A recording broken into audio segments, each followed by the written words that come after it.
Don't try to compete with his or her past relationships.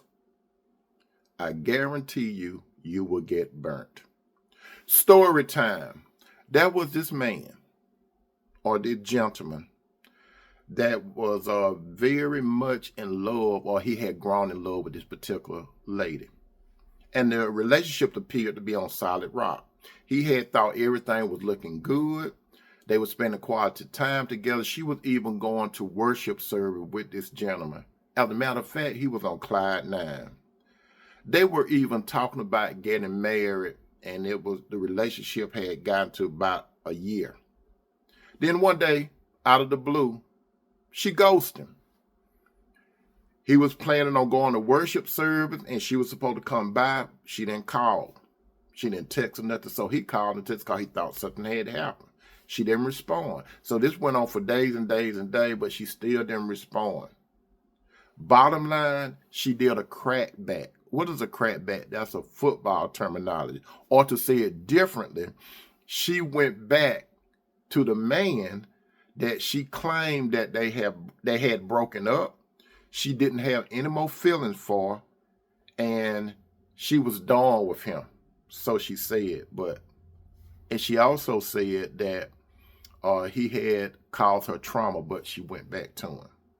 You see, my friends, when you compete, it implies having a sense of rivalry and of striving to do one's best as well as to outdo another. This is something that you need to be fully aware of when you are contemplating on getting into a relationship, a potential relationship that is, with a new person. Some people will say that a person's past does not matter when it comes to a new relationship. But I'm here to tell you today, that is a bald-faced lie. If a person's past does not matter, why does it matter if he or she is trying to get a job with a potential employer and the employer wants to know about his or her past employment history? Or why, when he or she tries to get a loan from the bank wants to know his or her past credit history and credit score?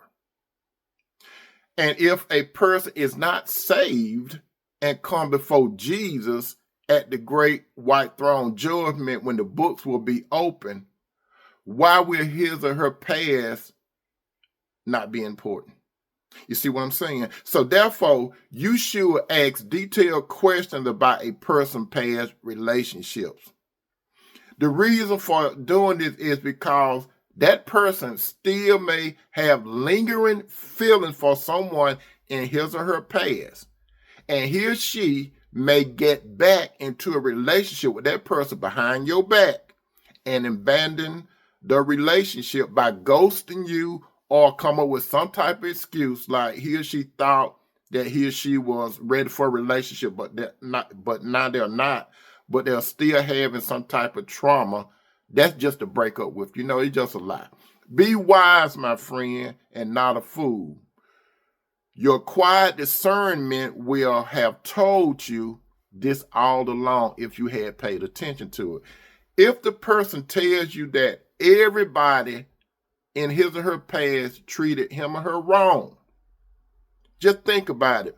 Who is the common denominator in that? If the person continues to talk about his or her ex and compares you to his or her ex, what does that tell you? That should tell you that he or she still have feelings for that ex.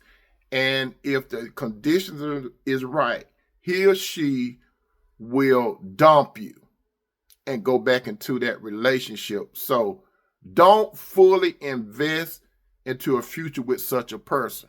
Use your discernment. You don't have to say anything, but don't fully invest. Don't set yourself up for a heartbreak. As it is written in the book of James, chapter 1:5, if any of you lack wisdom, you should ask God, who give generously to all without finding fault, and it will be given to you. Checkmate. Remember this, believe this, Say la vie and amen.